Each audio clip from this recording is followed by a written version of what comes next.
راحت علی مفتی صاحب، نئے مکان میں لوگ قرآن شریف پڑھتے ہیں، کیا یہ صحیح ہے؟ جی، نئے گھر میں جو قرآن شریف پڑھتے ہیں وہ خیر و برکت کے لیے پڑھتے ہیں. جیسے یہ ہمارا نیا گھر ہے، آج کا جو لائیو پروگرام ہمارا ہو رہا ہے، تقریباً پچھلے 8 دنوں سے اسی کی شفٹنگ اور وہ سب چیزیں چل رہی تھیں. تو یہ ہمارا نیا گھر ہے. اب اس نئے گھر میں آج کا پروگرام آپ کے سامنے ہو رہا ہے. تو نئے گھر کے اندر جو لوگ قرآن کریم پڑھتے ہیں تو وہ خیر و برکت کے لیے پڑھتے ہیں، کہ تاکہ اس گھر کے اندر قرآن کریم کی برکت سے خیر و برکت کے فیصلے اللہ تبارک و تعالیٰ نازل فرمائے. تو اس لیے نئے گھر میں قرآن کریم پڑھتے ہیں.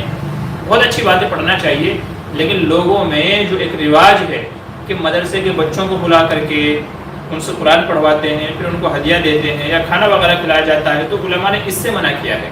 کیونکہ اگر آپ دوسرے لوگوں کو بلائیں گے، جیسا کہ ہمارے یہاں عرف میں رواج ہے، تو بچوں کے ذہن میں یہ ہوتا ہے کہ وہ قرآن پڑھنے جا رہے ہیں تو کھانا بھی ملے گا، ہدیہ بھی ملے گا.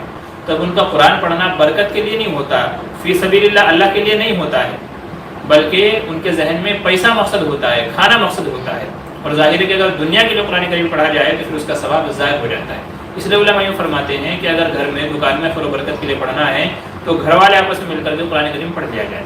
اب میں حافظ ہوں، میرے دونوں بھائی حافظ ہیں، ہمارے بھائی جان حافظ ہیں، تو ہم لوگوں نے خود نے ہی مل کر اپنے گھر میں جو ہے قرآن کریم پڑھ لیا ہے. برکت کے لیے پڑھنا تھا تو ہم لوگوں نے آپس میں مل کے قرآن کریم پڑھ لیا. تو ایسے ہی ضروری نہیں ہے کہ آپ پورا ہی قرآن کریم پڑھیں، بلکہ جتنے گھر والے 2 4 6 جتنے بھی اپنے گھر والے ہیں، بھائی بہن ماں باپ وغیرہ بچے وغیرہ جو بھی ہیں، تو ان سب سے کہتے ہیں بھائی آدھا پارا ایک پارا آپ پڑھ لیں. ضروری نہیں ہے کہ آپ ایک ہی دن پڑھیں. روزانہ قرآن کریم کی آپ تلاوت کا معمول بنا لیں، روزانہ سورہ یاسین آپ پڑھا کریں تو انشاءاللہ وہ بھی کافی ہے. الگ سے آپ کو کوئی جو ہے گھر میں قرآن خوانی کی ضرورت نہیں ہے. تو لوگ جو پڑھتے ہیں تو وہ خیر و برکت کے لیے پڑھتے ہیں. لیکن اصل مسئلہ یہ ہے جو میں نے آپ سے بتایا، باہر کے بچوں کو نہ بلائیں، باہر کے لوگوں کو نہ بلائیں. ٹھیک ہے، اپنے گھر والے مل کر کے خود ہی اپنے آپ کو قرآن کریم پڑھ لیں، انشاءاللہ اللہ تعالیٰ اسی سے برکت کے فیصلے فرمائے گا. اور کوشش کریں کہ روزانہ اپنے گھر والوں سے بھی کہتے ہیں، بچوں سے، ماں وغیرہ سے، کہ وہ بھی روزانہ سورہ یاسین شریف فجر کی نماز کے بعد پڑھنے کا تلاوت کا معمول بنا لیں، ہلکی سی آواز سے. تو انشاءاللہ اسی کی برکت سے اللہ تعالیٰ خیر کے فیصلے فرمائے گا.